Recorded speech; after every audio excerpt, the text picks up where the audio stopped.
We have reached make or break territory for Erik Ten Hag at Man United. The next run of fixtures will decide whether he stays our manager or not, and after really wasting what I felt was a good opportunity to get our season started, he now has been handed another favourable run of fixtures to really jumpstart our season and keep himself in the job. As of now, Erik Ten Hag is the manager.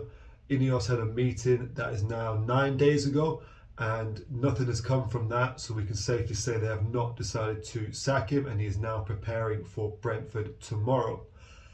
At this point in time, we're looking at having a few injuries again, so that's starting to rear its head, and there is maybe some concerns about what back four we're going to be playing, so a nice reminder of last season again. That being said, the next run of fixtures start with Brentford are very favourable, so let's have a look through at what we are facing. We obviously start with Brentford at home tomorrow. We then go to Fenerbahce away on the 24th in the Europa League, followed by West Ham away on the Sunday. Then we've got a run of, 4 games in a row at home, starting with Leicester at home in the League Cup on the Wednesday, Chelsea at home on the Sunday the 3rd of November, Park at home in the Europa League, Thursday the 7th, and then a game on the 10th of November against Leicester at home again. So as we look at it, that is a very favourable run of results, and I think we need to get 5 wins from it. 4 of those need to be in the Premier League, and we need to get at least 1 win in the Europa League, really a win and a draw at minimum. Going game by game, Brentford is a big one tomorrow. I think Thomas Frank was obviously in the running to take to Erik Ten Hag's job, and I reckon he's going to come in pumped up tomorrow. They score early goals as of recent, and that is our kryptonite. We saw it against Tottenham. We concede early, we fall apart. I think Ten Hag has to get the better of him in that game and pick up a win. It'll do something to keep the doubters quiet, keep the detractors away for a game, and actually just ensure that we, at least I think, move up 1 or 2 places in the league and get a win on board, as well as keeping the Thomas Frank narrative out of the media.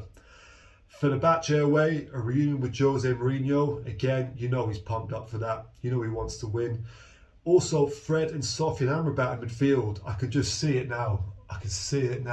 They're going to come and play absolutely amazing. Fred will probably score or something. But again, we have to try and go there and at least not lose. I mean, ultimately, Galatasaray was a team we couldn't beat over 2 games last season, but they were poor. And they finished above Fenerbahce. So I think we need to at least draw that game. West Ham away, one of those weird games for United. You know, when we look at United, there are a few teams we consider our rivals, Man City, Liverpool. At a time it was Arsenal. But there are so many teams in the Premier League where we've ruined their childhood and they absolutely love playing against us. West Ham are one of those. I count Aston Villa, Newcastle, teams that really care about us and the fans care about the game. We're just kind of indifferent, but the players need to rise to that. West Ham away, they absolutely love it. Tough place to go, but they're actually in that sort of West Ham cycle, where the good part's kind of ending now. The new manager comes in, it's the new hope, and it all just falls apart because they are just West Ham. Again, I think you've got to win that, or at least you can't lose that really, because they're not that good and they're not even in form. Leicester, first of 2 games against Leicester in the League Cup. Depending on what lineup they pick, if they go strong even, I think we should beat them. If they rotate, I think we should easily win that and maybe even rotate ourselves. And then really the sort of big fixture in this run, Chelsea at home. I've been watching quite a bit of Chelsea because I kind of see them on the same sort of path as us. They're sort of rebuilding the team. They've not had the success they wanted for a few seasons. And just getting a feel for where they're at with the 55 players that they sign every single summer. With Chelsea, what you get is a very potent attack that can also be rotated, and they've got quite strong options in there. And that has really been covering up what, to me, still is an unsecured defence. A poor goalkeeper who is very inconsistent, and a back four that I think defensively isn't really up to it. The bright side for them is they attack so well, and now they move when they're on the ball is actually quite good. It forces teams back, that they're actually reducing the amount of defending that they do. But if we can get them to defend, we can get at them. I think if you imagine that the first few games have turned out good run of results, hopefully 3 wins at least out of them, that Chelsea game could be the point to really stamp your authority on it and say, you know what, whatever happens after this international break, Erik ten Hag will still be the manager. That is the game to do it.